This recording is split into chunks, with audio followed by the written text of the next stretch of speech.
This module is on the two country, one good trade model. It's a neat model. It shows us how goods might flow from one country to another based on prices and this concept of arbitrage. Remember, this concept of arbitrage is key here. Right? Arbitrage means that you have an entrepreneur, an agent that's going to buy a good in one market and simultaneously sell that good in another market, presumably at a lower price, buying it at a lower price and selling it at a higher price so that they can make a profit. The way I remember arbitrage is the concept of buying low and selling high. So we have three panels here. We're going to look at the market for running shoes. We have a market for home and a market for row. We know row stands for rest of the world, and then an international market, and we're going to watch how goods move from one market to another. Let's assume that we start in autarky. We'll look at home first, and we assume that home's in autarky, remembering that autarky means self-sufficient or that there's not any trade happening.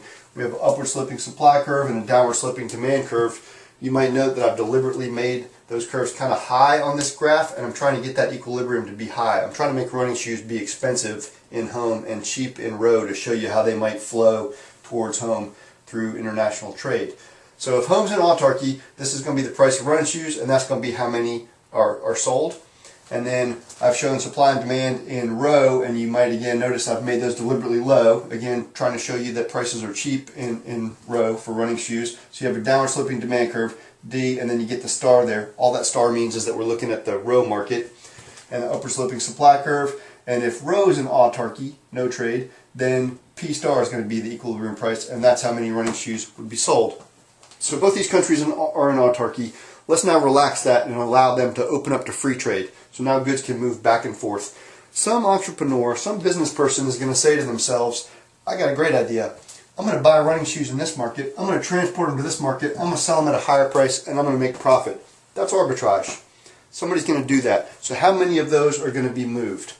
Okay, well, let's start with this price of P, and it might be helpful here to, instead of using P, to use actual prices. All right, so let's call that 10. So at $10, at a price of $10, how many running shoes would home people demand from row? Well, the answer to that question would be 0. Okay, they don't, at $10 they can get all the running shoes that they want from the domestic market, so they're not going to import any running shoes. But as price gets lower, you're going to notice that the difference between demand and supply gets wider and wider as price gets lower. So for example, let's look at $9. Okay, I'm going to temporarily put that on there. At $9, well, here's supply of running shoes and here's demand. Demand outstrips supply. It's bigger. We got a shortage, and maybe that shortage, just for argument's sake, is 2 units. Well, then at $9 we come over here and we draw a dot at $2. 2 units. Okay, and then maybe at 8, well, at 8 we're even lower here. Demand is further out than supply. That gap might be 4 units. So at 8 we put a dot there at 4 units, and you can keep doing this. I think you get the idea. You have 3 dots here, and you can connect those dots, and then we're going to call that demand for imports. This is how many imports the home people want. Okay, let's do the same thing for the row side from a perspective of the producer. So at a price of P star, and maybe this is, I don't know, maybe this is $6.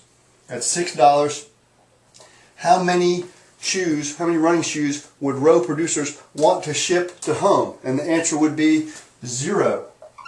Right? They're not interested in shipping any running shoes at a price of $6 to home because they can sell them in their own market at $6. But as prices get higher, again, you're going to notice that the gap between supply and demand starts to widen, gets further and further. Right? We have a surplus. They're willing to ship those extra shoes abroad. So at $7, maybe, just for argument's sake, that's 2. Okay, so at $7, I'm going to put a dot right there at 2, and then maybe at $8, this gap is then 4 units.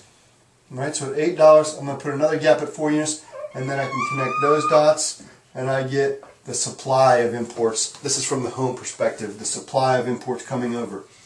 Right, and now we get another point of equilibrium here, and this point of equilibrium winds up becoming really important for our work because we learn a couple of things from it. First of all, we learned that for running shoes, if these markets are allowed to engage in free trade, 4 pair of running shoes would be exported from home to row, and we learn that the price would settle in, I'm going to call that PW, at $8. PW equals $8. And that's one more concept we can apply here, the law of one price. If these countries are allowed to engage in free trade and we don't have transportation costs or another number of assumptions that we'll make in class, then the price is going to settle in to one number for all markets, and in this case it's going to be $8. So that's how the two country, one good model works. We learned here that 4 units would be shipped, and they'd be shipped at a price of $8.